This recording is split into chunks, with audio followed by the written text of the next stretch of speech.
You ever stop and wonder what your mind really is? I mean, beyond the thoughts you're having right this second, what's going on in the background, kind of keeping the whole show running?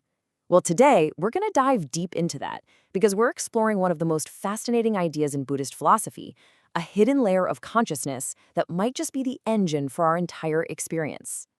So, we usually think our mind is just what we see, what we hear, taste, touch, smell, and of course, what we think. Our six active senses. But is that really the whole story?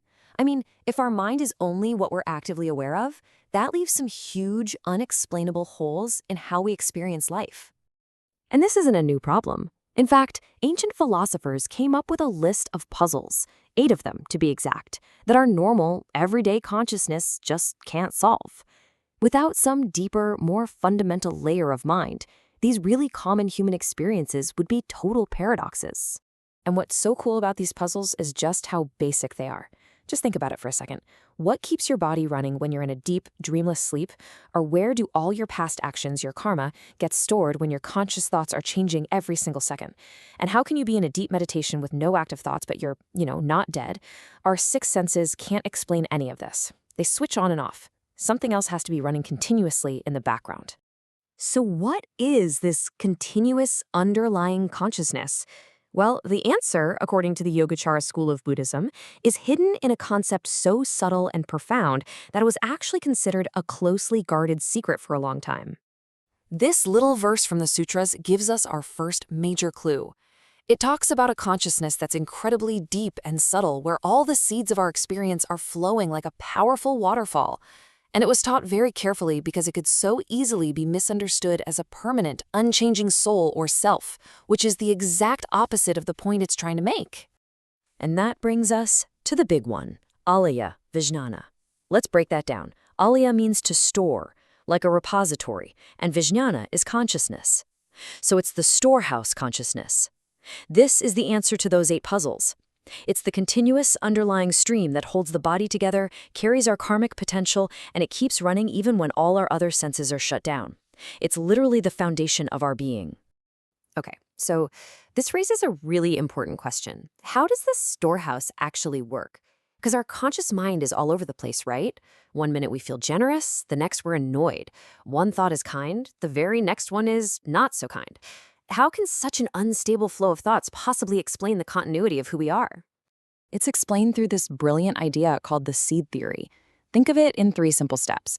First, every single thing you do, say, or think kind of perfumes this deep consciousness, planting a tiny little seed. Second, the alaya, the storehouse, holds on to every single seed you've ever planted. And third, when the conditions are just right, one of those seeds will ripen and pop up into the present moment as a thought, a feeling, or an experience. It's a really elegant way of showing the link between our past actions and our present reality. But, and this is so important to get, it's not just about the past controlling the present. It's not a simple one-way street from cause to effect. It is a living, dynamic feedback loop. And this shows that two-way interaction perfectly.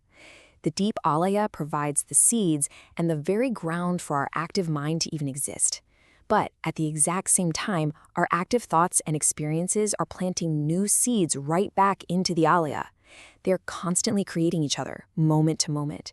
The storehouse is the foundation for the active mind, and the active mind is constantly changing what's in the storehouse. The old texts have this perfect metaphor for it. Imagine the alaya consciousness is a huge, flowing river. The waves that pop up on its surface are our 7 active consciousnesses, our thoughts, what we see, what we hear. The waves are temporary, they look distinct, but they are never, ever separate from the river. They come from the water and they are made of the water. Okay, so we've got this amazing system that explains how our mind works, but it comes with a pretty heavy implication. If this is the mechanism that carries all our past habits and conditioning, then it's the very root of why we get stuck. It's actually called the root of all defilements, and that's because this storehouse doesn't just hold the good seeds. It holds every seed of anger, greed, and confusion we've ever planted. So by carrying and ripening these seeds, the alaya consciousness itself becomes the engine that keeps the cycle of suffering, or samsara, going. But, and this is the most hopeful, incredible part of this whole idea, If the alaya is the root of the problem, it has to also hold the key to the solution. Because it's the foundation, it's also the very place where fundamental, lasting change can happen.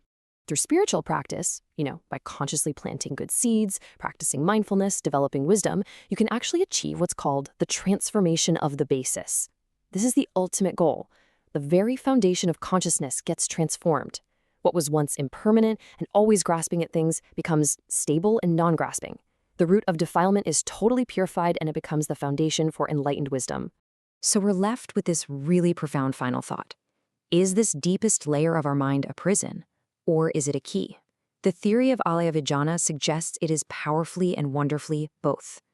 It's the mechanism that keeps our bad habits and suffering going, but understanding it and working with it is precisely what unlocks the door to freedom. The answer isn't to get rid of this deep consciousness, but to transform it.